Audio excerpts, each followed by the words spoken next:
Boa noite a todas, todos.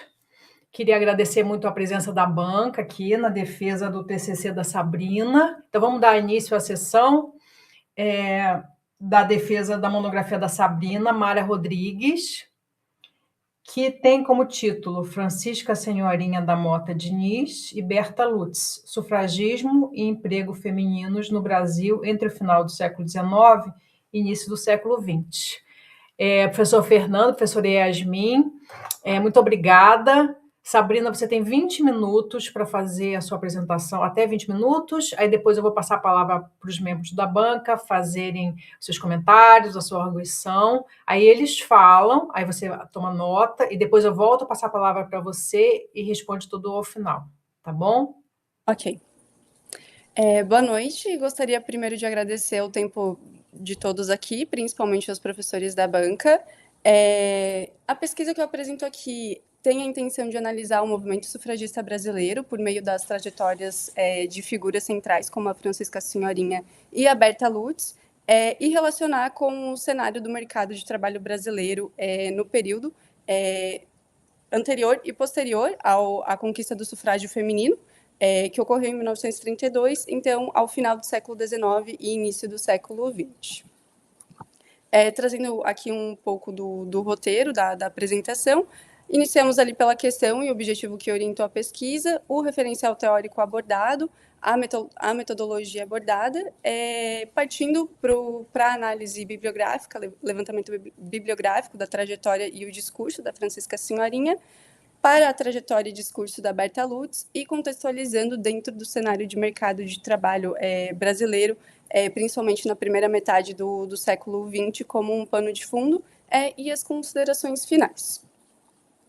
Então, a questão principal que orientou essa pesquisa é que, frequentemente, o sufrágio feminino ele é visto como um ponto de chegada, como o momento em que as mulheres conquistaram a cidadania plena. E, apesar dessa narrativa ela não ser falsa, ela pode ser incompleta, tendo em vista que mulheres do movimento sufragista, como, por exemplo, a Berta Lutz, viam no voto mais como um meio de ação e não como um fim em si mesmo.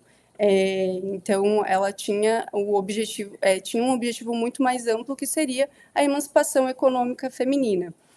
Então, o objetivo geral do trabalho é analisar o sufragismo feminino brasileiro através da trajetória e demandas anunciadas pela Francisca Senhorinha e Berta Lutz, e ter como um pano de fundo o cenário do mercado de trabalho brasileiro nas décadas anterior e posterior à conquista do voto feminino. Como quadro teórico, temos a economia feminista. Então, a economia feminista fornece os conceitos utilizados principalmente para análise do contexto do mercado de trabalho feminino na época abordada. Então, para a economia feminista, a divisão sexual do trabalho, ela historicamente, ao homem foi atribuído o espaço público ao trabalho remunerado, economicamente produtivo, enquanto para a mulher foi atribuído o espaço doméstico, não remunerado, o trabalho reprodutivo, na esfera doméstica e privada. Então, na economia feminista, esse trabalho exercido no ambiente doméstico para a mulher é invisibilizado pela economia ortodoxa, pela economia tradicional, por não estar computado no cálculo econômico tradicional. Outros conceitos que a economia feminista fornece para análise do cenário do mercado de trabalho do período analisado é a segregação ocupacional, que ela pode ser tanto horizontal quanto vertical. Na segregação horizontal, temos o conceito é basicamente a separação do homem e da mulher em ocupações divididas. Então, a mulher comumente está em ocupações que são extensões diretas do que elas exercem dentro do ambiente doméstico, e a vertical é quando a mulher, dentro do mercado de trabalho, consegue crescer em sua carreira até em algum ponto, e quando se olha principalmente para a cadeia de comando, para cadeiras de comando, comumente são ocupadas por figuras masculinas. Dentro da economia feminista, então, temos essas metáforas de piso pegajoso, que é atribuída à segregação horizontal. Então, é quando a mulher, ela comumente está em ocupações que são extensões diretas do trabalho exercido no cenário doméstico, enquanto o teto de vidro seria a questão de que a mulher ela consegue crescer em sua carreira em até algum ponto, e quando a cadeia de comando se afunila, comumente é ocupado por figuras masculinas. A metodologia abordada teve uma abordagem mista, através de levantamento bibliográfico e análise histórica da trajetória da Francisca Senhorinha e da Berta Lutz, e do sufragismo brasileiro como um todo, e também utilizou de estatística descritiva, utilizando os recenseamentos de 1920 e 1940. Então, utilizando muito os censos como uma base, como um pano de fundo realmente, até mesmo para trazer justificativa para as demandas de Berta Lutz, principalmente. Iniciando, então, pelo levantamento bibliográfico e análise histórica, começando, então, pela Francisca Senhorinha, justamente porque ela veio antes. A Francisca, ela era professora na Escola Normal de Campanha, Minas Gerais. Em 7 de setembro de 1873, ela foi uma pioneira ao publicar, editar e ser a principal articulista no lançamento do seu periódico semanal chamado O Sexo Feminino, um jornal voltado principalmente para a promoção da emancipação econômica feminina, para a emancipação da mulher como um todo, e para a conscientização da mulher sobre os seus direitos. E é muito importante contextualizar o cenário que ela estava. Então, a partir dos dados do censo de 1872, é possível verificar que estávamos em um Brasil com um pouco mais de 5% de mulheres alfabetizadas, nenhuma mulher em carreiras reconhecidas como de prestígio, como em profissões liberais. Então, as demandas dela eram justificáveis, tendo em vista a pouca educação e mulheres em carreiras reconhecidas como de prestígio. Dentro da cidade dela, tinha em torno de 20 mil mulheres, das quais apenas um pouco mais de 1.000 mulheres sabiam ler, e mesmo assim ela ainda tinha uma demanda por 800 exemplares para essa população, então ela tinha um bom alcance, e posteriormente ela ainda teve que fazer a reimpressão das suas primeiras publicações para mais de 4.000 exemplares, alcançando outros estados e até mesmo outros países, e, por exemplo, em Nova York e Madrid. Então, ela teve um reconhecimento tanto nacional na sua região, quanto até mesmo internacional. Analisando um pouco sobre o discurso da Francisca Senhorinha, é muito claro na sua escrita que ela tinha uma lógica encadeada. Para ela, tudo partia da educação. Sem a educação, não haveria profissão, principalmente profissões reconhecidas, se falando de salário, economicamente. Sem profissão não haveria autonomia econômica e, com isso, não haveria a emancipação feminina.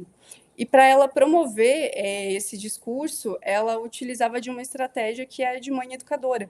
Então, ao ela enaltecer o papel da mulher como a mãe educadora e a boa esposa, ela tornava o discurso dela, a exigência dela por educação, mais palatável para o cenário de discurso mais patriarcal onde ela estava inserida. Então, para ela não ser tão frontalmente questionada, ela tornava o discurso dela mais aceitável, ao dizer que para a mulher se tornar uma melhor mãe e melhor esposa, ela precisava ter acesso à instrução. Nisso, ela também abria defesa, fazia uma defesa para a abertura das profissões de prestígio. Então, ela requeria educação justamente para as mulheres alcançarem profissões que fossem mais reconhecidas remuneramente e que não fossem apenas extensões das atividades que elas já exercem no ambiente doméstico, apesar de que ela defendia muito a questão do magistério.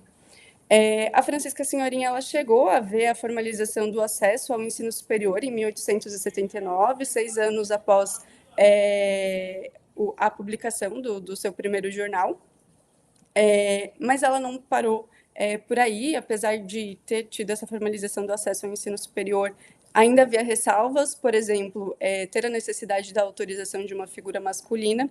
No entanto, com a República, em 1889, ela muda o nome do jornal para o 15 de novembro do sexo feminino e ela passa a ter uma demanda explícita pelo voto. E apesar da exigência pelo voto feminino na Assembleia Constituinte de 1891, tivemos o retorno negativo. A senhorinha ela faleceu em 1910, então, apesar de ter presenciado a conquista do direito à educação superior, ela não chegou a ver o sufrágio feminino que ocorreu em 1932. Agora, passando para a Berta Lutz, ela já estava em um cenário em transformação, não certamente muito melhor, mas estava em um cenário que estava se alterando. Ela teve formação no exterior, em botânica e biologia, e ao retornar ao Brasil em 1919, ela foi pioneira em várias áreas, como, por exemplo, a ser uma das primeiras mulheres a vencer um concurso público no Brasil. Ela venceu o concurso público no Museu Nacional, no Rio de Janeiro. Salvo engano, foi a segunda mulher no Brasil a vencer um concurso público, e também foi pioneira ao ser uma das primeiras delegadas a representar o Brasil em um evento internacional. Então, ela representou o Brasil no primeiro congresso da Organização Internacional do Trabalho. Com isso, ela passa a se tornar uma figura central no movimento sufragista brasileiro. Ela cria a Liga pela Emancipação Intelectual da Mulher em 1920, e em 1922 passa a se chamar a Federação Brasileira pelo Progresso Feminino, que foi o principal veículo do sufrágio feminino, e o sufrágio ele é conquistado, então, pelo Código Eleitoral em 1932. Um fato importante ainda sobre a figura da Berta Lutz, o impacto dela no movimento pela exigência de igualdade entre direitos de homens e mulheres, ainda na primeira metade do século XX, ela participou da Conferência de São Francisco em 1945, que deu origem à Organização das Nações Unidas, e foi dela a ideia de mencionar homens e mulheres, que até então a carta descrevia apenas homem. Então, isso demonstra como, para ela, a igualdade de direitos ela não tinha fronteiras, não tinha uma data limite nem fronteiras. Então, isso impactou bastante na figura dela como representante das mulheres. E analisando o discurso da Berta Lutz, para Berta, o feminismo ele tem duas dimensões: a intelectual, que é econômica, a individual, que é econômica e intelectual, e a coletiva, que é social e política. Como o acesso à educação superior estava ocorrendo gradualmente para a mulher, ela via que a individual estava progressivamente sendo conquistada, enquanto a coletiva, que na visão dela seria a cidadania, era algo ainda a ser alcançado. Então, ela via no voto um meio de ação para tornar mais efetivo as conquistas individuais, que seria o acesso ao mercado de trabalho sem restrições legislativas, o acesso ao ensino superior sem restrições legislativas. Então, ela via no voto esse meio de ação para tornar as outras demandas individuais mais efetivas. E isso se torna claro quando, após 1932, ela escreve várias cartas à Assembleia Constituinte, deixando claro que estava se estabelecendo, através dessas restrições, a exigência de autorizações de figuras masculinas para ingressar no mercado de trabalho, para ingressar na própria educação superior. Estava se criando um ambiente em que, apesar de conceder o direito ao voto, estava negando um direito à subsistência da própria mulher. Então, se torna muito claro que, para ela, o voto era um meio de deixar essas demandas individuais mais efetivas. Ela continua atuando, sendo uma das primeiras deputadas eleitas no Brasil. Em 1937, ela chega a esboçar o projeto do Estatuto da Mulher, que previa proteção à licença maternidade, equiparação de direitos entre homens e mulheres, e até mesmo um departamento voltado principalmente para o trabalho feminino. Não chegou a ser um projeto efetivado, um pouco antes da efetivação do Estado Novo, mas o discurso dela era basicamente levar para a política a perspectiva feminina e utilizar, principalmente da cidadania, da conquista da cidadania, tornar o feminismo na área individual, a econômica e intelectual, mais efetiva. E como pano de fundo da trajetória da Berta, trouxemos aqui os dados do censo de 1920, onde demonstrava que 83% mais de 83% das mulheres recenseadas estavam classificadas como sem profissão declarada.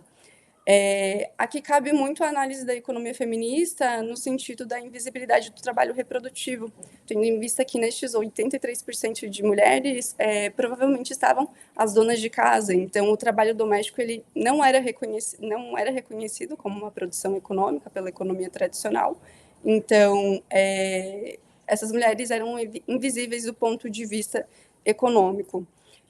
E ainda sobre essa categoria de pessoas sem profissão declarada, o censo de 1920 ele traz uma divisão de idade para essa categoria específica.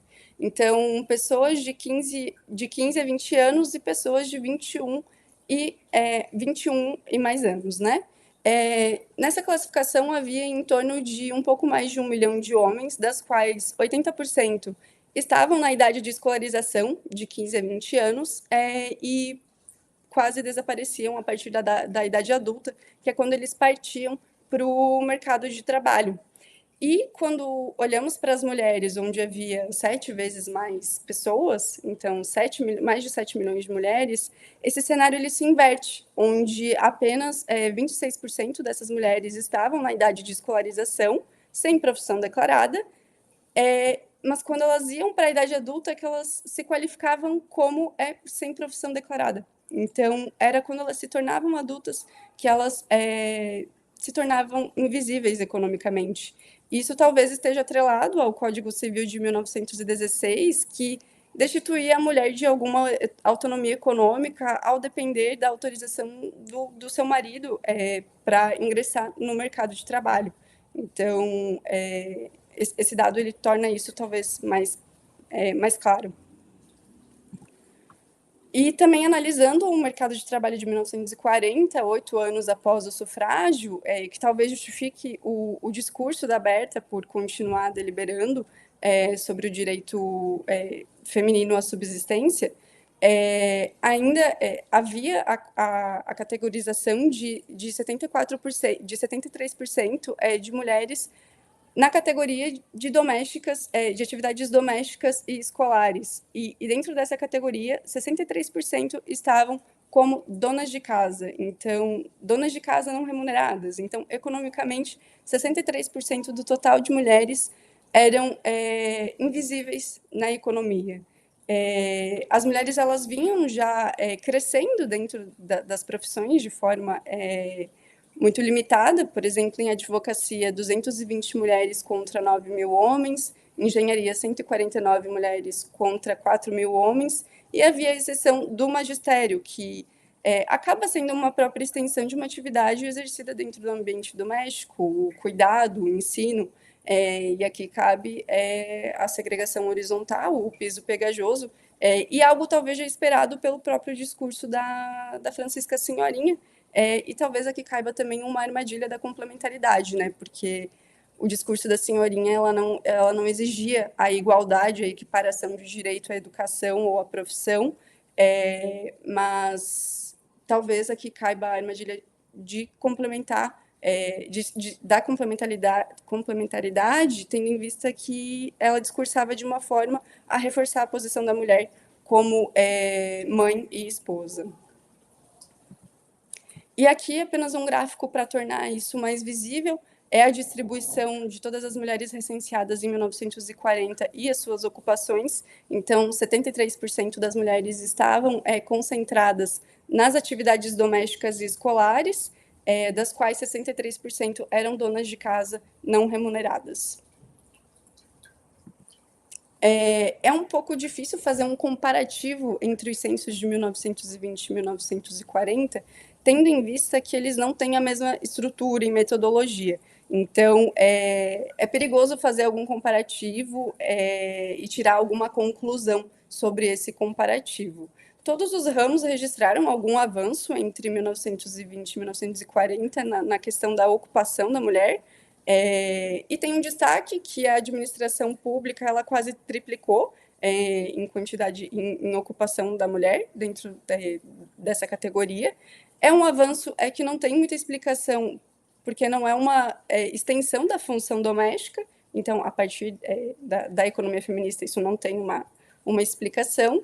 O magistério, ele cresce, vou passar aqui para o próximo slide, que a gente tem um gráfico para visualizar isso. O magistério, ele cresce, mas talvez já seja algo esperado, tendo em vista o próprio discurso da Francisca Senhorinha, que reforçava a atividade da mulher como mãe e esposa, né? Então, é uma atividade que é uma extensão do que ela exerce no ambiente doméstico, então talvez seja um crescimento já esperado, enquanto nos outros teve um crescimento sutil em profissões liberais, pouco mais de 1 ponto percentual, na agricultura, na administração pública, onde tem esse salto, no comércio, transportes e comunicações.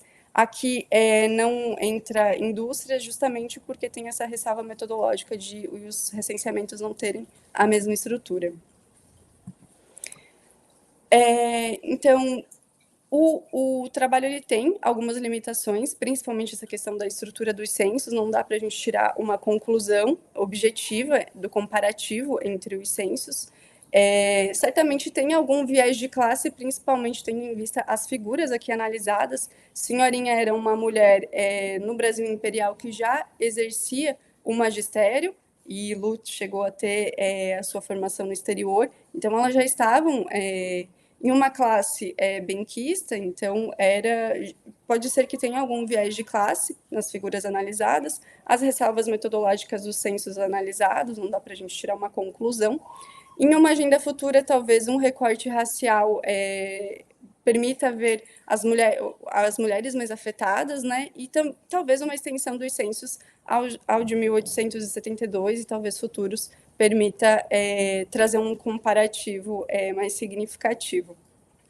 E, por fim, eu acho que a pesquisa ela tentou demonstrar que o sufragismo e a emancipação econômica nunca foram demandas separadas, mas foram uma demanda do movimento sufragista, do próprio movimento feminista no período analisado, que caminhou junto. Então, por muitas feministas, o voto ele foi um meio de ação e não tinha um fim em si mesmo, mas era utilizado para realmente promover algo muito maior, que seria a emancipação econômica feminina. É isso. Muito obrigada, Sabrina. Então, vou passar a palavra. Fernando, se você permitir, vamos ouvir primeiro a nossa convidada da UFRJ, a professora Yasmin. Aí, na sequência, eu passo a palavra para você, tá bom? Yasmin, você pode fazer as suas considerações. Bem, boa noite. Bom, primeiro, de novo, agradecer o convite da professora Brena, parabenizar a Sabrina pelo trabalho. Eu espero não ser muito repetitiva, né? Eu estava na banca da Beatriz, mas, enfim, vou começar falando que eu também acho que esse é um tema muito interessante, né? Discutir sufragismo na economia é algo bem, assim, inovador, dentro da própria economia feminista, né? Então, assim, também me deixou super animada. E eu acho que conversa muito com o trabalho da Beatriz, né? No sentido de que a gente está olhando para o mercado de trabalho na década de 20, na década de 40, e uma coisa que me chamou super atenção foi em relação a esse último dado, né, das donas de casa, de que 60 e poucos % eram donas de casa. Se a gente olha o mercado de trabalho hoje em dia, praticamente metade das mulheres não estão inseridas no mercado de trabalho. Então, imagino que são donas de casa também. Então, para ver que se passaram aí, sei lá, 80 anos, 100 anos, e as coisas não mudaram tanto assim, né? E eu acho que isso também nos mostra um pouco esse limite, né? Essa necessidade, como eu também já falei, da gente lutar pela educação, pela inserção laboral, mas até que ponto, né, a gente consegue alguma forma de emancipação se a gente está, mais do que nada, acumulando trabalho remunerado e trabalho não remunerado. Mas, enfim, são algumas coisas que me suscitam aí pensar. Sobre o trabalho, então, eu queria fazer exatamente os mesmos comentários, dizer que é um trabalho que, para mim, está muito claro o que você quer fazer e você consegue fazer isso, né? Então, você deixa muito explícita a sua metodologia, é um trabalho bem escrito, está bem encadeado, tem boas referências e, enfim, eu fiquei muito, muito interessada, até porque esse traz muitas coisas novas para mim, né? Então, eu conhecia a Berta Lutz, mas não em profundidade, não conhecia a Francisca Senhorinha. E aí eu vou fazer, assim, algumas pontuações só. A primeira, em relação ao primeiro capítulo, né? Também achei que está super bem escrito. Também vou recomendar a mesma autora, que é a Flávia Biroli, porque eu acho que a Biroli ela fala sobre essa questão da democracia. Então, ela tem um ponto de... Ela é cientista política, talvez esteja errada, mas ela não é economista.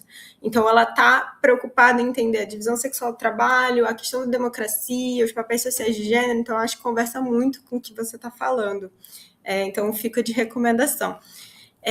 Eu também, enfim, insistiria um pouquinho na questão da raça. Eu sei que, de novo, a gente está falando sobre um sufragismo que é um sufragismo branco, mas eu acho que é interessante assim, deixar isso bem claro, né? Que são, e eu acho que você fala isso pontualmente no texto, mas eu talvez reforçaria um pouquinho no primeiro capítulo, porque, enfim, a gente está falando de um momento no Brasil, né, que a gente está com o estabelecimento, digamos assim, de uma sociedade de trabalho livre, a gente está falando de mulheres que têm demandas super específicas, e aí aqui eu queria fazer uma pergunta, só uma pergunta, não é uma crítica nem nada, mas se você sabe me dizer como essas mulheres se colocavam em relação ao movimento abolicionista, no caso da Francisca Senhorinha, né, e das mulheres negras, no caso da Berta Lutz, se era uma questão mais de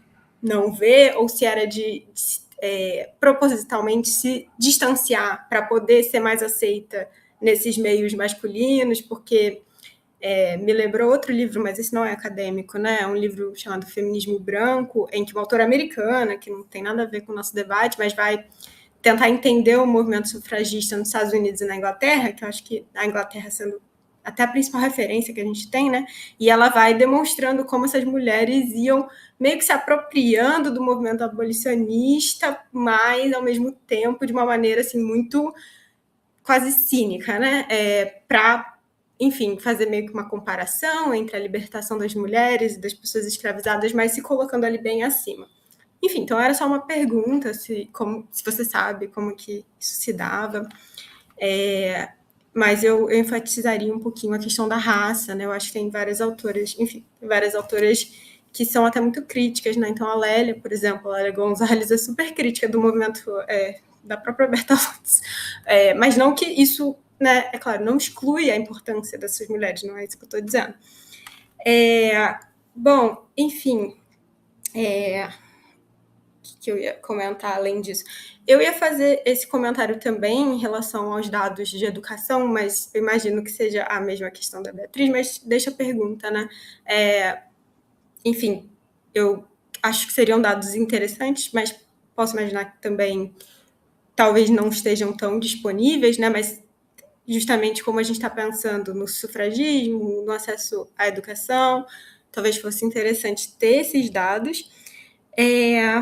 E aí eu ia te perguntar uma coisa sobre os dados de mercado de trabalho, porque, enfim, são bem, bem diferentes nessa classificação.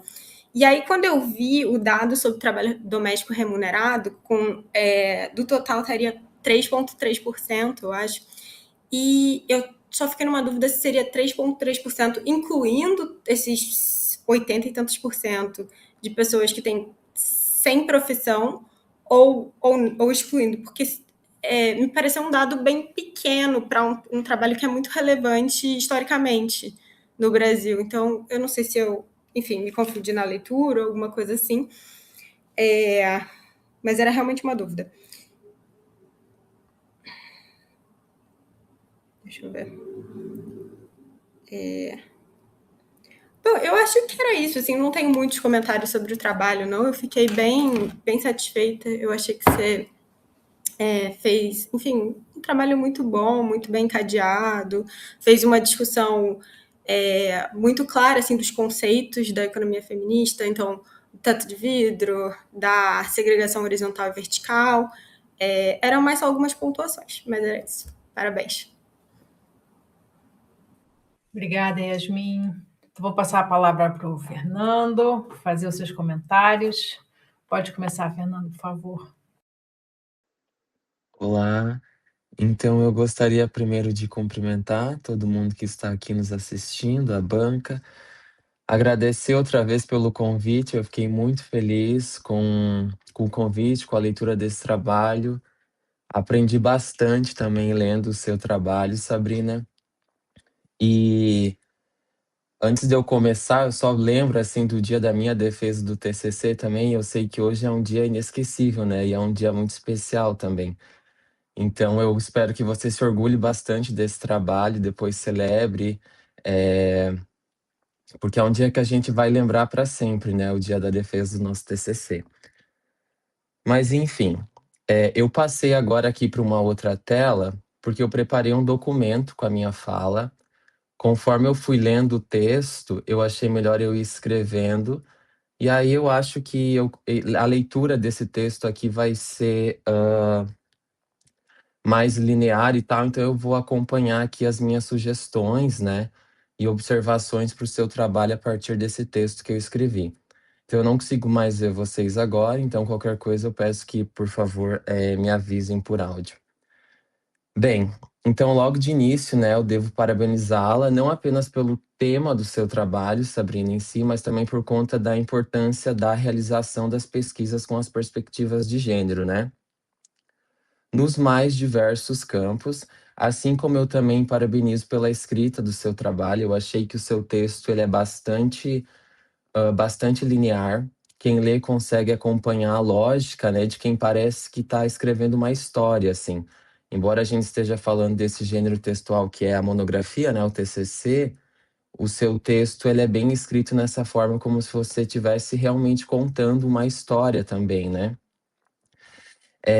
Há algumas questões de digitação ou gramática que eu anotei. Eu vou compartilhar contigo por escrito, eu já tenho esse outro documento pronto. Por exemplo, na página 20, na segunda linha, né, quando você diz assim, pela teoria convencional, aí tem um ponto perdido ali. Também outra coisa que eu acho que é interessante é na página 17, no último parágrafo, você diz assim, né, que esta pesquisa terá teor qualitativo e quantitativo. Eu acho que é interessante ajustar o tempo verbal só da escrita do trabalho, talvez, se você vai manter presente, passado, futuro, só para dar essa padronizada. Mas, por favor, isso é só detalhe, tá? Que você confere depois, porque eu prefiro aproveitar agora esse tempo aqui para a gente falar de algumas questões mais conceituais mesmo.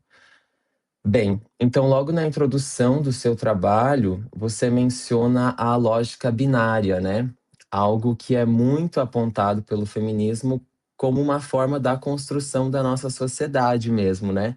Quer dizer, a cultura ocidental, ela nos formou nesse dualismo, né? Aquela coisa que é homem ou mulher, é bom ou é ruim, e isso é sempre de uma forma, a partir, assim, de uma hierarquia, né?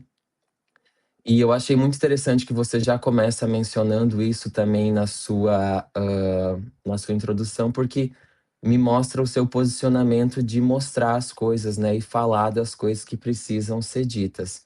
E pensando nesse dualismo, né, eu vejo assim que a verdade ou as verdades do mundo, né, são mais complexas do que esse estabelecido pelo dualismo, né? O seu trabalho mesmo revela algumas dessas questões. A questão do dualismo é muito explorada também pela Ivone Guevara, que é uma ecofeminista, né? E que é um feminismo que eu tenho me aprofundado mais agora no doutorado e tal. Então tem algumas falas minhas aqui que elas são mais pensamentos meus, sugestões, observações, não que necessariamente é algo que você deva escrever, né, ou reescrever no seu trabalho. Bem, aí seguindo, quando você explica o recorte da sua pesquisa, no segundo parágrafo da página 17, eu acho que talvez fosse interessante, em rodapé ou até mesmo nos parênteses, você conceituar o que é a historiografia.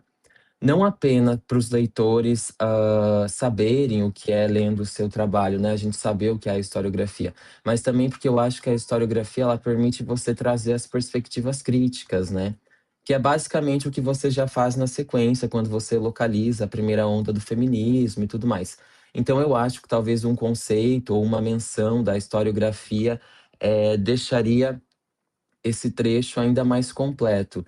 Eu acho que é interessante trazer talvez um conceito dessa modalidade, né, a partir de algum autor, autora, enfim, algum texto, só para trazer também essa historiografia um pouco mais posicionada, assim, né, a perspectiva que você se baseia. Além disso, eu achei que seus objetivos de pesquisa eles são muito bem elaborados. Eu gostei bastante, como eu já falei, do seu texto, da organização dele. Eu acho que eles dialogam também bastante com uma mudança nos estudos de gênero, pensando o seguinte: eu sou formado em letras, né? Então a minha área é letras, é a área das linguagens, né? Da linguagem. E na área da linguagem, principalmente nessa análise de estudos críticos do discurso, a Ellen Sattson, ela tem um livro que se chama Researching Language, Gender and Sexuality, e nesse livro ela vai falar sobre uma mudança que existe nas pesquisas que envolvem gênero. E basicamente é o seguinte, essa mudança, né? Esse livro dela é de 2014, eu acho, se eu não estou enganado, e basicamente essa mudança que ela fala que existe nas pesquisas que relacionam o gênero é que a gente costumava perguntar, né, as pessoas que estudavam gênero, elas costumavam focar bastante no quais são as diferenças entre os gêneros, né? Só que aí ocorre essa mudança, para de perguntar quais são as diferenças e começa a perguntar por que que há tanto ênfase nas diferenças.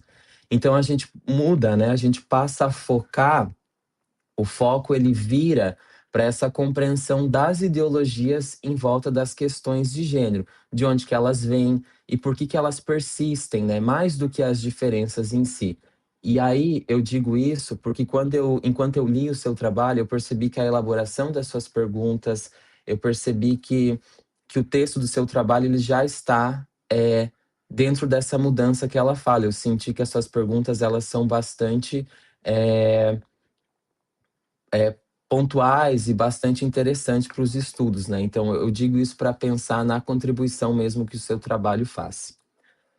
Bem, e aí eu também acho que o seu trabalho ele é bastante feliz em fazer essa busca histórica que demonstra os pilares de uma ideologia, né? Por exemplo, você mostra no seu texto que as mulheres elas não representam a maioria no magistério porque elas são maternais, né? Mas por conta de uma história em que se tornar educadoras era também uma estratégia, né? Uma estratégia o quê? Para alfabetização, para ter um salário, uma estratégia de resistência, né? E bem, só uma observação bem rápida, como eu mencionei, eu venho da letras, então me é muito rico essa escolha de termos, né? A questão da escrita, de metodologia, coesão e tal. E eu gostei muito também a escolha de termos quando você usa o seguinte: essa pesquisa busca contribuir para o preenchimento de uma lacuna acadêmica. Eu gosto muito quando você usa o termo lacuna. Eu gosto bastante também que a gente usa o gap, né? O que eu tô tentando falar é que muitas vezes a gente fica usando bastante as palavras em inglês e a gente tem também umas palavras que trazem bastante a contextualização no nosso idioma, né? Mas eu confesso que isso é até um pouco irônico eu falar, porque o meu doutorado agora é na área de inglês, né? Eu faço os estudos linguísticos em inglês, mas eu também achei muito interessante a escolha dos termos no seu trabalho. Bem, Aí agora, pensando no capítulo 2, né? E sendo um pouco mais direto nesse capítulo, logo no início, ainda no primeiro parágrafo, você começa a falar desse assunto que vai permear o trabalho todo, né? Ou seja, como a professora Brena chama, que é esse denominador comum para a economia feminista, que é o gênero, né? E aí você traz uma citação indireta do que é gênero.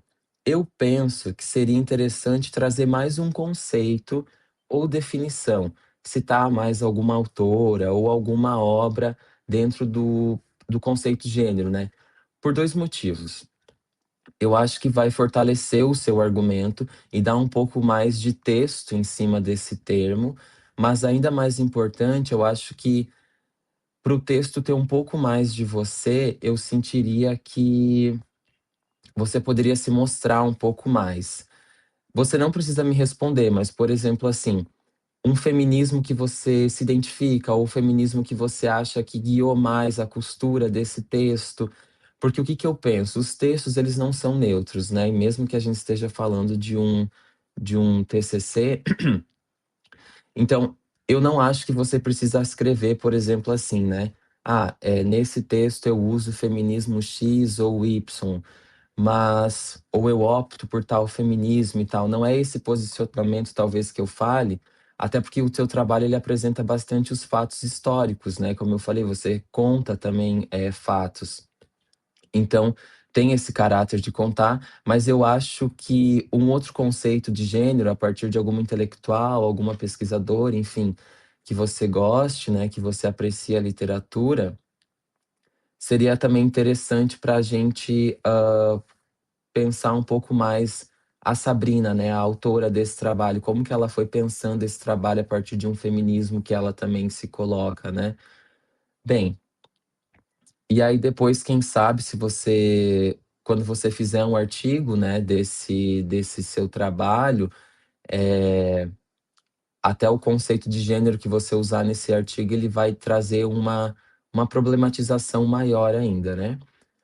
Bem, eu também acho fantástico quando você diz assim, em poucas palavras, como a economia tradicional não enxerga o trabalho doméstico, disse que ele é invisível e aquilo que não se vê parece não existir.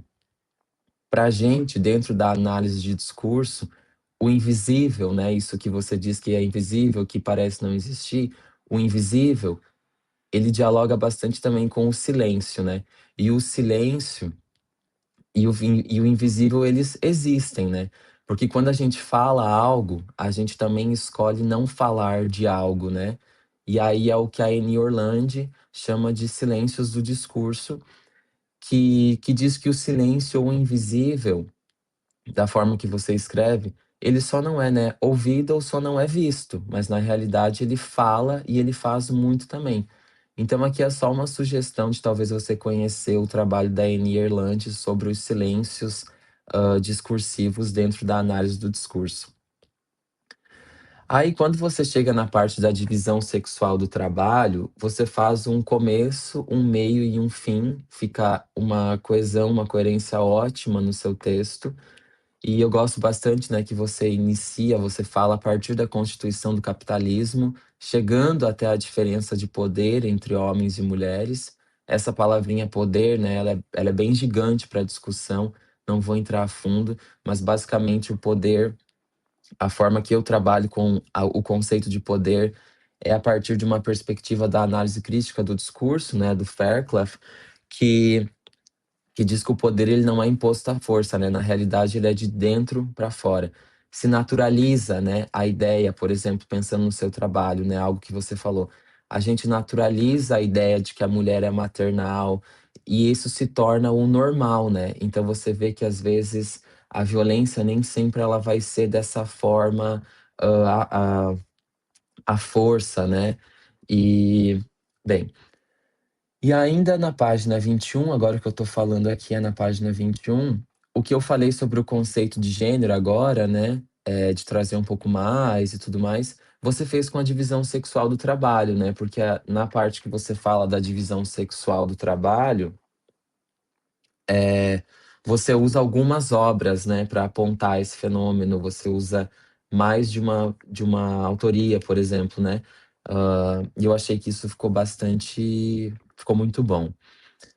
E aí, agora a minha fala ela vai se aproximar bastante da fala da Prof. Yasmin, que é o seguinte. Deixa eu ver aqui onde é que eu estou. Aqui. É essencial quando você traz, então, a questão de raça, né, da interseccionalidade. Esse é um ponto que eu acredito que não deve mais ficar de fora dos trabalhos, né? E embora você não desenvolva muito, e eu entendo muito bem por conta da dificuldade do recorte dos dados disponíveis que você analisou, né? É algo que você até menciona, inclusive, mas é ótimo que você sinalize, né, a existência, a importância da interseccionalidade, né, da questão de raça também. Bem, e aí uma contribuição que eu penso que enriqueceria bastante o seu trabalho seria colocar nessa parte de raça a Lélia Gonzalez, né, como a Yasmin estava falando agora. Porque você já fala da interseccionalidade, quer dizer, a Lélia Gonzalez já falava, né, da interseccionalidade antes mesmo do termo ser cunhado, né? Você traz a Crenshaw e tudo mais. E aí, rapidamente, só eu quero ler 2 trechos desse livro aqui, da Lélia Gonzalez, que ele é um livro que, na verdade, ele traz um apanhado, assim, traz muitas obras dela.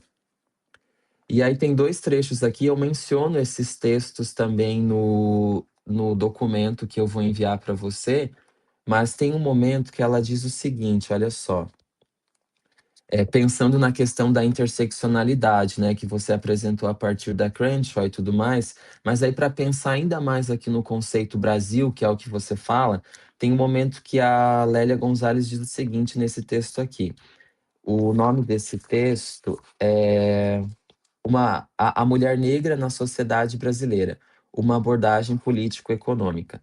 E aí tem um trecho que ela diz o seguinte, ó, ser mulher e negra, ou melhor, ser negra e mulher no Brasil, repetimos, é ser objeto de tripla discriminação, uma vez que os estereótipos gerados pelo racismo e pelo sexismo a colocam no nível mais alto da opressão. E esse texto aqui ele é de 79. É uma fala dela, na realidade, numa universidade nos Estados Unidos. Então, eu acho que talvez você consiga encaixar essa passagem aqui ou alguma outra parte desse texto, talvez, aí dentro do seu trabalho, né? E aí, só uma outra parte que eu quero ler, pensando ali na parte metodológica, eu vou ser bem breve aqui, que é a questão do censo, né? Você fala como, agora, inclusive, na sua apresentação, você falou da dificuldade, né, de comparar, de lidar com esses censos, né, por alguns motivos.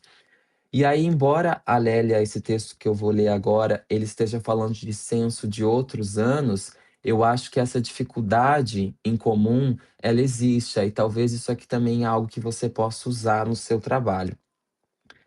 Tem um momento aqui, esse aqui já é um outro texto dela, é um texto bem curtinho, 3 páginas, eu acho, que diz o seguinte, olha só, o censo de 1950 foi o último a nos fornecer dados objetivos, indicadores básicos relativos à educação e aos setores de atividade econômica da mulher negra. Aí aqui ela destaca onde é que elas estavam nesse censo, né? E aí aqui ela continua e diz o seguinte, quanto aos censos seguintes, apenas o de 60 conservou o quesito cor, no sentido de avaliar sua distribuição nos estados brasileiros. O de 70 simplesmente excluiu, e o de 80 o reincluirá como amostra. Então, aqui talvez você encontre algum diálogo para pensar um pouco mais na problematização desses censos, né? Aí, voltando agora aqui para minha arguição, estou com 17 minutos, eu vou tentar fazer em 20 minutos. Então, deixa eu ver aqui. Aqui. E aí, eu sugeri agora a questão da Lélia Gonzalez, né? Mas aí tem uma outra questão que eu penso. Se você não conseguir desenvolver muito, né? Adentrar muito nesse recorte da mulher negra, uma outra sugestão que talvez, né, você possa aumentar um pouco nesses parágrafos ali, é falar do passado do nosso país, né? Das raízes coloniais que você até contextualiza, né? Mas eu acho que talvez dá de falar um pouco mais dessa questão do contexto brasileiro, né? E aí, na página 23, dois últimos parágrafos, você desenvolve sobre a luta pelo voto feminino. E a minha única questão nessa parte é que eu acho que entre esses dois parágrafos, é, entre esses dois parágrafos, destacar, né, a importância dessa conquista, embora não apenas para a época, né, eu acho que talvez fosse interessante abrir uma janela para o hoje. O que que eu quero dizer com isso? Eu sei que o seu trabalho tem um recorte e tudo mais, mas eu fico pensando que talvez assim, né, a gente tem essa conquista, né, essa conquista existe, eh, só que não só essa conquista, várias conquistas, né, eu penso que não é só conquistá-las, né, mas é também, fazer com que elas permaneçam, né. E aí a gente tem visto na atualidade questões, por exemplo, assim, de grupos que têm se levantado contra, né, o voto das mulheres. E aí eu fico pensando, eu sei que essa é uma discussão bem grande, então talvez não desse para colocar no seu trabalho, assim, muito aprofundado, mas eu penso que seria só uma janela para pensar assim, né, que ali você pudesse argumentar nessa questão de não só da conquista em si, mas da permanência dessa conquista também. Então, às vezes, fazer só esse diálogo, dessa conquista com o cenário atual, eu acho, assim, que poderia ser algo curto, não muito, extenso, mas só para talvez fazer essa janela. Trazer, né, os argumentos da importância dessa conquista e tudo mais. É só uma sugestão, pois você já fez um recorte bem específico também, né, e eu sei que o momento da defesa a gente já está bastante cansado de escrever e tudo mais, mas enfim, discuta com a sua orientadora e quem sabe, né, encontra um fôlego para pensar nessa janela se fizer sentido também, né. Bem, eu acho que eu vou ficar sem tempo aqui, tá quase 20 minutos, e agora que eu vou chegar no capítulo 13, então eu vou apressar aqui algumas partes. Aqui, no capítulo 13 eu gosto bastante da discussão da mídia que você faz. A questão da mídia também é uma questão dos meus interesses de pesquisa. A mídia, né, como esse objeto de marginalização de diversos grupos também, né. Hã, bem, e aí ainda no capítulo 3 tem uma parte que você fala da questão da educação das crianças, né, como, as mulheres elas ficaram, mais presentes nessa parte da educação das crianças, e isso me lembrou também uma passagem do livro A Invenção das Mulheres, da Yeronke, que é uma escritora da Nigéria, que tem um momento que ela vai falar que porque né, por muito tempo teve essa ideia de que, a mulher ela é maternal, a mulher ela é a questão mais subjetiva, enquanto o homem ele é mais exato. E a Iron que ela traz nesse livro, né, os relatos das primeiras escolas na Nigéria, e tem um momento que ela busca, assim, alguns dados das escolas e, por exemplo, quando a primeira escola para meninos e meninas, né, passou a existir, elas tinham um cronograma. E os meninos, a parte da manhã a parte da manhã era igual para os meninos e meninas, a parte da tarde costumava ser, enquanto os meninos iam fazer a parte da tarde com as aulas de exatas, né, com matemática e tudo mais, as meninas iam para outras áreas mais manuais, como costura e tudo mais. Então isso daí dialoga também com o poder que eu falei há pouco, né. É aquela ideia que se naturaliza algo, mas na verdade de dentro para fora, né. Vai falar: "Ah, os meninos são melhores com os números", mas na realidade eles tinham mais aulas com os números, né. Bem, e aí, deixa eu pensar aqui o que mais eu posso falar disso aqui. No capítulo 4, quando você escreve: "Compreender o sufragismo brasileiro significa, portanto, situá-lo nesse contexto mais amplo, reconhecendo ao mesmo tempo suas especificidades nacionais, marcadas por altos índices de analfabetismo, uma sociedade ainda fortemente patriarcal e uma república proclamada que excluía as mulheres de cidadania plena". Eu gostei muito da sua escrita, essa parte é uma parte que me dá um sentimento, assim, uma sensação de até mesmo de uma perspectiva de uma escrita decolonial que você usou no seu trabalho, né, porque você traz esse respeito empírico e epistêmico, porque aqui você eu senti que aqui você se mostra justa quando você escreve isso aqui, no sentido, a gente compara respeitando a individualidade de cada contexto, né? Ainda mais pensando no movimento que foi feito no Brasil com, por exemplo, as feministas no Reino Unido, né? Como é que a gente compara? É muito é muito delicado, né? Por exemplo, os trabalhos assim que eu comparei, né? Eu preferi tirar a palavra comparar e eu coloquei buscar por ah, que eu buscava por distanciamentos e proximidades, por exemplo. Porque realmente, né, como você fala aqui, fazer uma comparação, às vezes ela pode ser injusta, né? Eh, como é que é o índice de educação dos 2 lugares, índices econômicos e tudo mais. Então a gente tem que considerar isso, né. Então parabenizo também por esse olhar no seu trabalho. Acho interessante que você situa também o certo elitismo do feminismo da Berta. E aí deixa eu ver aqui, agora eu já tô por fim. A sua escrita, né, outra vez eu achei ela bastante clara e coesa no capítulo 5. Aí aqui é a comparação dos censos. Hum. Então, na comparação na questão aqui quando você traz a parte mais, quantitativa, né, eu achei que a sua análise com os dados ela foi muito boa, eu senti que você trouxe uma criticidade, você não trouxe só a apresentação de dados, né.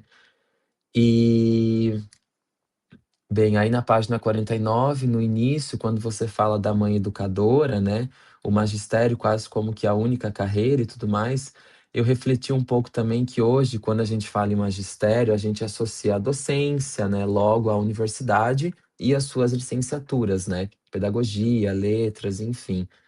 Mas por anos não necessariamente foi um curso de graduação na universidade, né, era muito ligado também ao ensino médio. Então olha só essa questão hã, de uma segregação acontecendo ali também, né. Dava-se uma educação, mas nem sempre essa educação ela era dentro da universidade também, né. Até para reforçar um certo estereótipo, eu penso assim, né, que essa ideia de associar, hã, as mulheres a serem, por exemplo, mais caprichosas, então lá no magistério que era no tempo ali do ensino médio, eu lembro de algumas moças da família que faziam, e aí era aquele caderno todo colorido e tudo mais, né. E aí eu hoje penso isso também como uma forma desse estereótipo, né. Bem, aí agora só para finalizar então, eu quero dizer que foi muito bom ter lido o seu trabalho, eu desejo muito sucesso na sua carreira. Eu aprendi muito e fiquei bastante feliz, né, como eu falei no início, e depois eu envio pelo e-mail as minhas sugestões do que eu falei até agora. Hã A maioria das minhas observações aqui, elas foram observações e sugestões, né, não acho que nada, assim, é tão, obrigatório, né. Talvez, como a prof. Yasmin falou, a questão de raça pode ser um pouco mais desenvolvida. Mas enfim, aí você encontra isso no documento que eu envio para ti. E para finalizar, eu teria algumas questões, mas na realidade eu vou deixar só uma questão aqui. Eu gostaria de ouvir, Sabrina, depois de ter escrito esse trabalho, né, e esse trabalho que vai ficar disponível na BU, então mais pessoas vão ler o seu trabalho, eu gostaria de ouvir o que que você enxergou, né, o que que você enxerga como a maior contribuição desse seu trabalho. E é isso, tá? Muito obrigado, espero não ter estendido muito o meu tempo. Muito obrigada, Fernando. Não tem problema que a gente não tem banca depois. A gente estava apertado que a gente veio de outra banca antes, que tratou justamente sobre a feminização da profissão do ensino infantil, desde o século XIX para agora. Então, era uma questão também importante. Eu quero agradecer muito vocês dois, sabia que ia ter contribuições incríveis, e o Fernando com esse outro olhar, né, que vem de uma outra área, super estudioso das questões de gênero, do feminismo, e com esse olhar da literatura, da análise do discurso, da análise da linguagem, sabia que ele ia contribuir muito. Então, eu vou passar a palavra para a Sabrina, responder a banca, e depois eu vou fazer alguns comentários também. Obrigada, gente. Pode falar, Sabrina. Tá bom. Eu anotei 2 perguntas aqui da professora Yasmin, mas se eu esqueci de alguma, por favor, pode recapitular. A questão dos 3% de serviços é referente ao apêndice A do censo de 1920, né? O serviço doméstico fora de casa, ele estava previsto como economicamente produtivo. Então, esses 3,3% está dentro da prestação de serviço. Certamente não captura a realidade da época, e isso é uma falha estrutural assim, do censo. Possivelmente, aqueles 83% dentro das profissões não declaradas estavam dentro dessa falta de formalização. Inclusive, me recordo até de ter anotado isso, não me recordo agora se está na conclusão ou no próprio capítulo 5, mas essa ressalva de que os trabalhos não formalizados eram um pouco computados dentro do censo. Então, opinião, assim, acho que não está dentro da realidade, mas o serviço doméstico está dentro da categoria, está como uma subcategoria da prestação de serviço do censo de 1920. E uma outra pergunta que eu anotei aqui, que seria como essas mulheres, essas figuras analisadas, elas se colocavam na questão do abolicionista, né?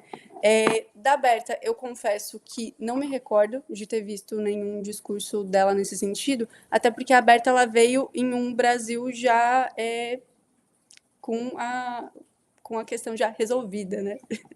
Então, mas a Francisca, o que acontece? Justamente por ela buscar ter uma fala mais palatável, ela não tinha um posicionamento político.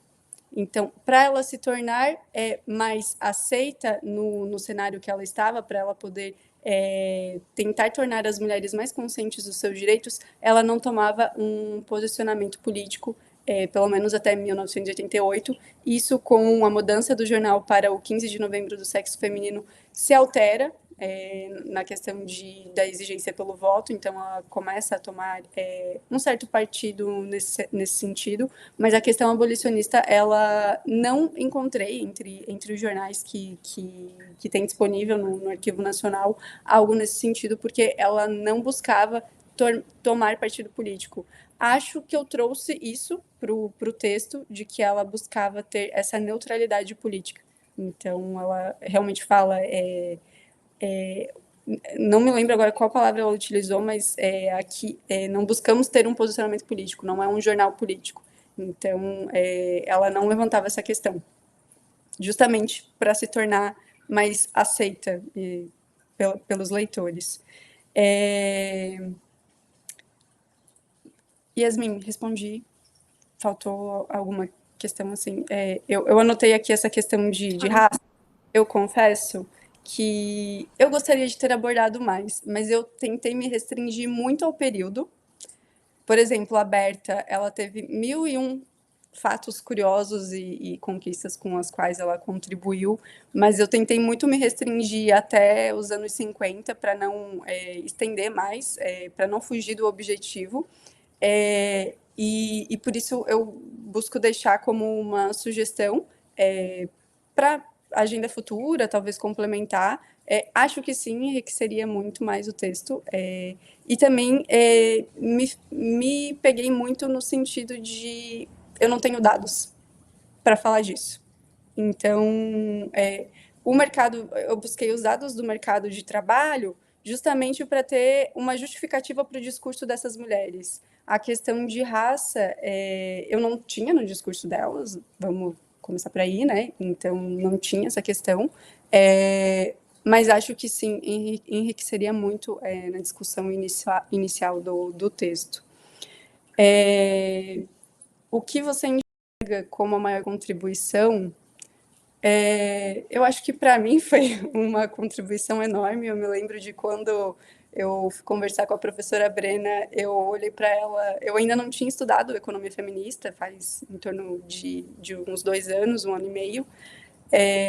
Eu olhei para ela e disse, eu não sei se eu sou feminista. Então, primeiro, para mim, contribuiu muito, assim, e toda vez que eu falo desse tema, eu explico um pouco desse tema para outras pessoas, eu percebo que é algo que as pessoas elas não têm ideia de que, por exemplo, a Francisca ela teve que ir comendo pelas beiradas, assim, para tornar a fala dela mais justificável.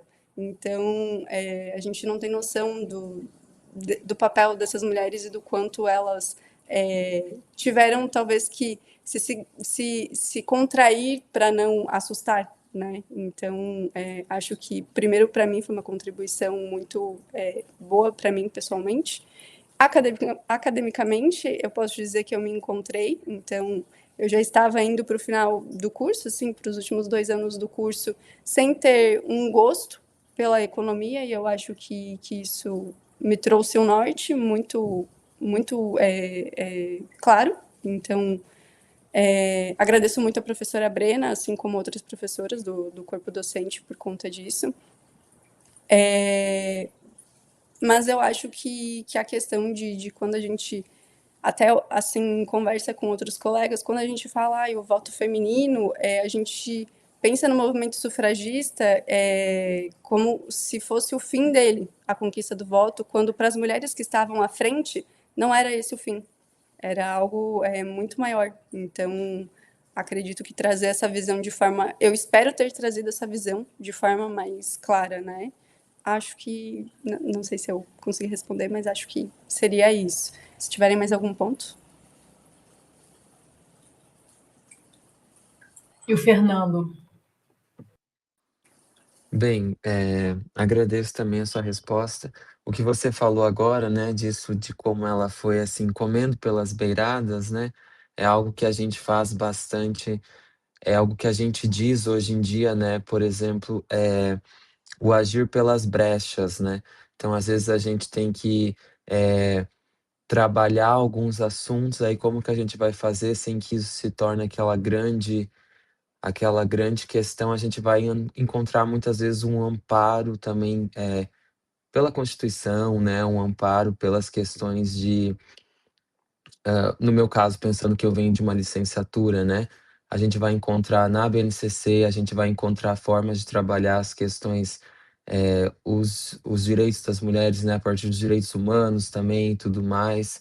Então esse agir pelas brechas também que a gente tem que fazer, lembra muito a questão de que muitas foram para o magistério como uma estratégia também, né, essa forma de conseguir ser alfabetizada, ter acesso a certos espaços e tudo mais, né, por conta dessa estratégia. Obrigado, viu. Obrigada a vocês, obrigada, Sabrina. Eu queria fazer uns comentários aqui, meio que complementando aquilo que a Sabrina falou, e porque a gente teve que correr no último, né? Aí eu não consegui nem falar um pouco a Yasmin também. Então, de novo, agradecer vocês. Eu queria comentar algumas coisas que vocês colocaram, que são questões que eu venho me deparando também com elas, sabe? Porque estou nessa agenda, você sabe que uma das linhas de pesquisa lá do NEF, nossa, é Mulheres na História do Pensamento Econômico, né? A nossa 7ª linha de pesquisa. Então, tem alguns anos já que a gente está trabalhando com isso, e agora essa linha vem se desdobrando para uma outra, que eu venho agora, nos últimos 2, 3 anos, trabalhando com as mulheres brasileiras, não só com as europeias, com as inglesas, mas as primeiras feministas brasileiras, que são essas que a gente não ouviu falar, né? Nízia Floresta, Francisca Senhorinha, Joaquina Alves de Azevedo, enfim. E essas primeiras feministas brasileiras, elas estavam inseridas no contexto da primeira onda do movimento feminista, que tinha algumas características, e as falas de vocês vêm de encontro a isso. Assim, por exemplo, com relação à questão da interseccionalidade, com relação à questão de como é que essas mulheres se posicionaram com relação à escravidão e à abolição da escravatura. Então, todas essas mulheres do século XIX que estavam se colocando e exigindo, demandando direito de educação, de ampliação do leque de trabalhos disponíveis para as mulheres, o próprio sufrágio, né?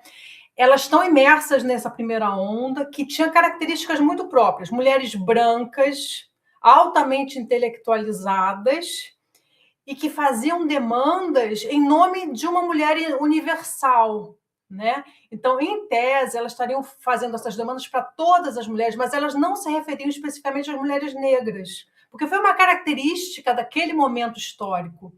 Então, tudo aquilo que a gente vai analisar das falas, dos escritos dessas mulheres do século XIX, é muito difícil encontrar posicionamento sobre a questão racial, porque esse é meio que um olhar nosso, é um olhar do século XX, século XXI, porque aí já tinha passado a segunda onda do movimento feminista, e a segunda onda foi a crítica negra a essas mulheres brancas que estavam falando em nome de um sujeito universal, mulher, que não existe.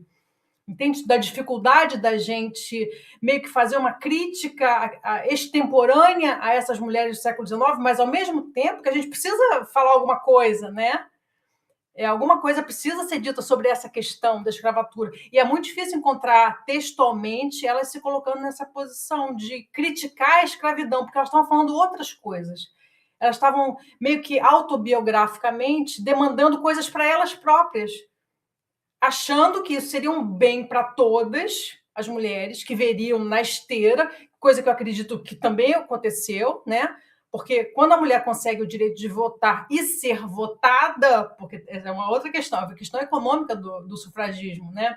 Abrir outro leque de profissões que elas não tinham antes.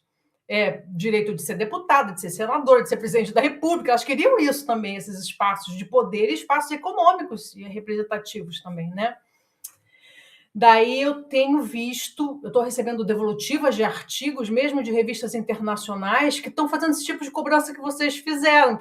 Aí eu vejo como isso é importante, como que, para a gente que está estudando essas autoras, passa meio que batido, porque a gente entra naquela época e naquele lugar onde elas estavam, entendeu?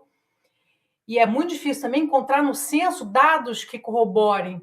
Primeiro, é difícil encontrar nas falas e nos textos delas questões específicas com relação às mulheres negras. E segundo, o censo, por exemplo, de 1872 não discrimina. Eu recebi agora uma parecerista internacional perguntando, não, mas você tem que dizer, dentre as mulheres livres, quantas são negras? Eu não sei, porque não está no censo dizendo, está dizendo mulheres livres. Eu não sei se elas são negras forras, eu não sei se elas são mestiças, eu não sei se elas são brancas, eu sei que elas são livres. Entender? Então, é muito difícil da gente encontrar uma base empírica também para saber a percentagem de mulheres que estavam nessa situação de ser livre, precisar trabalhar, obviamente, porque se eram ex-escravos, vai viver como, né? E onde é que elas estão inseridas economicamente. Então, tem toda essa questão das dificuldades da gente estar na primeira onda do movimento feminista com essas características bem específicas. E com relação à questão do sufragismo, né, essa também é uma coisa que me inquietava muito, que vocês falaram, de que não é nada óbvio, mas que é uma coisa que estava na minha cabeça já há um tempão, a questão econômica do sufragismo, né? Porque, para mim, tinha muito mais do que o discurso, assim, num nível mais superficial. Primeira coisa que a gente pensa é, bom, as mulheres queriam direitos cidadãos, queriam direito de escolher os seus governantes, né? Só que era muito mais do que isso. Era uma coisa que ia para direitos econômicos também, para elas. Legislar em favor das mulheres, mudar as leis em favor das mulheres e também ter acesso a esses cargos que estavam vedados antes que o sufragismo feminino foi implementado. Porque as duas coisas vieram juntas, o direito de votar e ser votado. Era uma coisa que estava meio implícita, elas não falavam isso com todas as letras sempre, porque, como a Sabrina colocou, estava todo mundo comendo pelas beiradas para conseguir alguma coisa. Então, mas estava implícito, era uma demanda que vinha ali logo a reboque. Uma vez, e quando se conseguiu, quando o Getúlio Vargas implementou o direito ao sufrágio, ele foi o sufrágio direito de votar e ser votada, mesmo porque logo na sequência veio a primeira deputada mulher. 2 anos depois foi eleita, 2 ou 3 anos, 4 anos depois, não lembro, um intervalo bem pequeno, foi eleita a primeira deputada mulher. Então, o que veio de proibitivo na legislação do sufrágio tinha a ver com as questões da época que eram econômicas. Então, o Código Civil brasileiro da época era muito restritivo, então, mulheres não podiam trabalhar sem a anuência do marido, mulheres, logo no começo, quando elas foram permitidas acessar as universidades públicas, elas não podiam estudar sem o que o pai corroborasse se elas fossem solteiras, ou que o marido permitisse, mas no sufrágio isso já foi um passo seguinte, né? Foi a terceira conquista. Então, a gente já estava, historicamente, já tinha conseguido direito a entrar nas universidades, isso ampliava uma porção de carreiras prestigiosas, como a medicina, como advogados, promotores, que elas queriam, e depois o sufrágio foi, então, a grande conquista, né, dessa primeira onda. Então, as 3 conquistas vieram juntas. Então, eu acho que é isso. A Sabrina conseguiu fazer um trabalho bem legal, mostrando isso, como é que essas demandas estavam interconectadas, né? E eu acredito, sim, que isso vai ser um marco aí para as próximas já terem como base um trabalho legal para avançar, né? E nessas questões que vocês colocaram. Então, muito obrigada de novo, gente. Fiquei super feliz com a contribuição de vocês, com essa banca. Agora, mais alguém quer dizer alguma coisa? Sabrina? Para eu pedir. Só agradecer. Então, gente, eu vou pedir para que o público se retire, você também, Sabrina, que a gente vai deliberar, e aí eu te aviso aqui pelo WhatsApp na hora que você volta, tá? Obrigada, pode sair que eu já te aviso.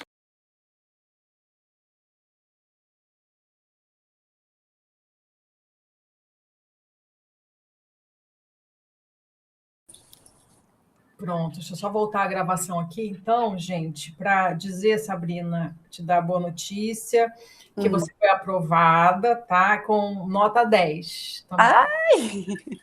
Que bom! Vocês estavam demorando tanto que eu já pensei. Porque a gente estava conversando outras coisas. O 10 não vem.